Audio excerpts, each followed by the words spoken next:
Hello students, welcome back once again. This is your English teacher Himanshi ma'am, and this video is going to be for class 8. Once again I'm saying this video is for class 8. But before we discuss anything, what are the 3 things that you are going to do? Do I have to tell you again today? Can you tell me what are you going to do? Because you already know. You have to click on the like button. That's right, you have to click on the like button, you have to share this video, and you have to make sure that all the students of 8th class are the subscriber of this channel, so that everyone is getting the videos which I am uploading. Okay, so students, in the previous video we have finished with all kinds of pronouns. One by one we were doing them in every video lesson, and you know that after we finish any chapter we have to first do its revision before we move on to any new chapter, isn't it? This is what we do, right? Am I right? Okay, so in today's video lesson we are going to have a quick revision of everything we have done related to pronouns, and related to that you will be getting home assignment from my side, and then after pronouns we will do something interesting later. Okay, so students, in pronouns we started with the definition. We first learned that pronouns are those part of speech which can be used in place of any noun. That's right, we were discussing all different kinds of pronouns one by one. We were discussing the kinds of pronouns. We started with personal pronoun. That's right, in personal pronouns I remember we were discussing the singular, plural and subject and object division, right? Singular and plural. In singular you have he, she, it, I, you. In plural you have we and they. That's right. Then you have subject object division. In subject it will be he, but in object it will be him. Then in subject it will be she, but in object it will become her. In subject it will be I, but in object it can become me or my. That's right. But there are 2 pronouns which remain the same in subject and object. What are those? First one is you.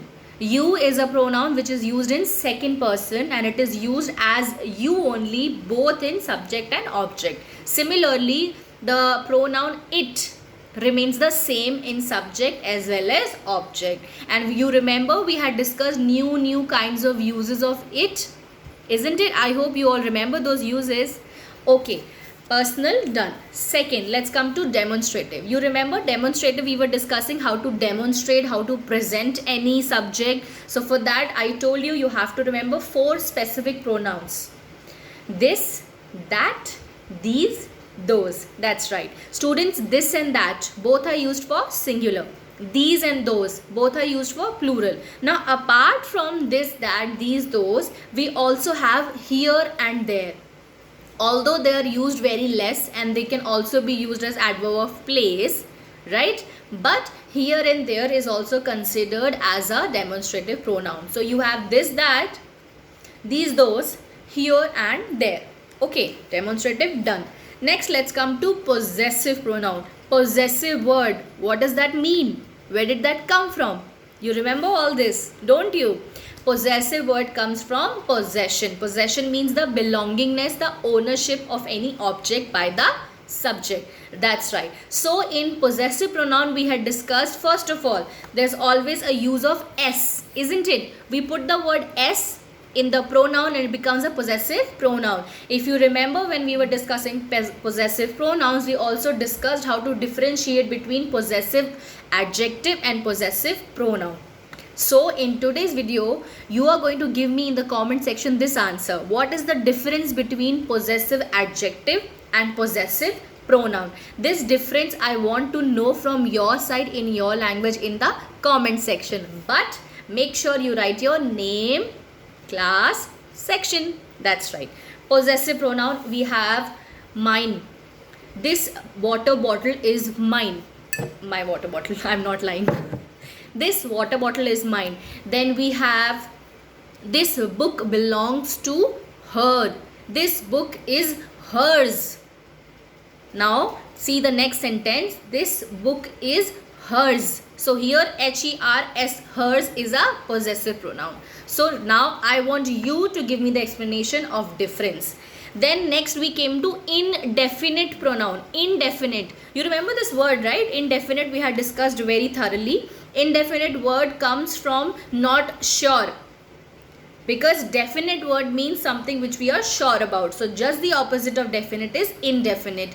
In indefinite we use pronouns like somebody, anybody, nobody, something, anything, nothing. Remember these pronouns we had discussed, and they are very easy to use. In fact, we use them without even thinking twice. On daily basis we use. Something is lying over there, nobody is standing there, do you have anything to eat, like that. Okay, second question for today. Keep listening to the questions because I have a lot of them for you. Okay, second question for today is, I want you to differentiate between any and some. Anybody, somebody, anything, something, anyone, someone, right? Remove the suffix from that one thing or somebody. You have to focus on this word any and some, and I want you to tell me the difference. What is the difference between any and some? This is your question number 2. Okay, now next we have interrogative. Interrogative is something really easy. I mean, come on, right? Interrogative pronouns means directly we have to click our mind to the channel of WH family. That's right, we have to come to WH family. So WH family we have what, when, why, where, which, who, and who is again subdivided into whom and whose, right? You remember we had discussed who is used for person, and whom is used in object of that person, and whose is used in possession of that person. Whose bag is this? Whose house is this? Right? Whom are you talking? To whom are you talking? So you are doing the action of talking, but to whom? That means the object, to whom, right? So this was a division when who is divided into whom and whose. So you have the WH family which is used for interrogation, that means for questioning. WH family automatically means whichever is used for questioning. What, when, why is used for reason. That's right, that's an easy one, that's not a question. I've already given you 2 questions. After interrogative we have reflexive. Wow, this one was, I think, the most easiest of all, because reflexive means to reflect on self. You remember this, right? Self. That means whenever we are using self word, it is automatically referred to as reflexive pronoun. Yourself, myself, herself, himself, them. What will we use with them? Themselves. That's right. Why? Because it is plural subject. So SELF is singular, SELVES is plural. That's right. Self and selves. So itself, myself, yourself. These are very common. We use it like so many times without even thinking anything when you are speaking, with each other in the class and generally also. Okay, then next we came to reciprocal. Reciprocal, there are hardly 2 pronouns which you have to remember. I mean, come on, right? Reciprocal. Okay, so now students, in reciprocal pronoun we have done, what have we done? There are only 2 reciprocal pronouns, one another and each other. That's right, one another, each other. These are 2 reciprocal pronouns, and they are used when the same action is repeated by both the persons. It is exchange, it is a mutual exchange of action. For example, if I say happy lockdown to all of you, and in return you also say happy lockdown to all of you, so this is a reciprocated action. So the pronoun which we can use is the teacher and the students, everyone wished each other a happy lockdown. So each other and one another, these 2 are your, what are they? They are your reciprocal pronoun. Okay, done. Next we have emphatic. You remember emphatic pronouns? Because I don't remember emphatic pronouns. Now this is your third question. You are going to describe me what are emphatic pronouns. Where does this word emphatic come from? You are going to give me a definition of your own. And if you remember, when we were discussing emphatic pronouns, we also discussed reflexive pronoun. There's a teeny tiny bit of difference. This is my hint for all of you. Teeny tiny difference between emphatic and reflexive, and that you are going to tell me as answer number 3 in today's comment section. Okay, then last we came to relative. Now students, relative, we had discussed so many points just in the previous video. We had discussed that relative pronouns are those which are used with any relative clause in a sentence. When there is a clause in a sentence, that means a part of the sentence in which a pronoun is used of WH family, it becomes a relative pronoun, right? And relative clauses, to understand better, we had discussed two kinds of relative clauses, defining and non-defining. Defining means which are essential information in a sentence, without which the sentence will be incomplete. Non-defining, just the opposite of that, it is some kind of an extra information related to the subject. So defining clause, non-defining clause, and both come into relative clause. And to use a relative clause, we have to put a relative pronoun. For example, this is the pencil which I am using for writing. This is the pencil which I am using for writing. So here, which I am using is your relative clause and which is your relative pronoun. So in total, students, these are your pronoun kinds which we have discussed one by one in so many videos till now. I hope all these kinds are very much clear to all of you, but still if you have any problem, what are you going to do? You're going to leave that problem in the comment section and I will try my best to help you. Now student, in today's video lesson, I have not written anything in the description box. You know why? Because if you have opened the PDF of your chapter and if you have observed, there are already 3 exercises in your chapter which we haven't even touched yet.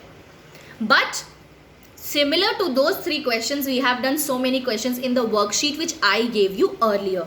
So now completely on your own, what you are going to do is you're going to do those 3 questions in your registers. That's right. You don't have to write the whole question. You will just, what you're going to do is you're going to put the heading book exercise of chapter pronoun and you have to write the question number 1. Then you will write only answers point wise. Okay, whatever the question is asking you, you will only mention the answer in your registers. I'm telling you once again, listen carefully. Don't write the question from the book. I hope you all have the PDFs, right? You all visit the JMPS website regularly, don't you? Right. Sorry, something is wrong, I don't know. So students, you have to do those 3 questions from your PDF of the chapter. You will put the heading book exercise of chapter pronoun in your registers. You will write question number 1. Then you will write the answers of all points. Question number 2, answers. Question number 3, answers. Only answers. Don't get confused. But if you have any confusion in finding the answer, you are happy, welcome to leave it in the comment section. So now today as home assignment, what are you getting? You are getting 3 questions from the chapter. 3 questions from the chapter you're getting, as well as 3 questions which I've asked in this video lesson. Listen to the video lesson once again, go back, rewind. 3 in question totals I have given, which answers you will give me in the comment section. With this, we come to the end of chapter pronoun officially. Today onwards, now we are going to do something new and something more interesting. Alright, see you later. Bye-bye. Take care.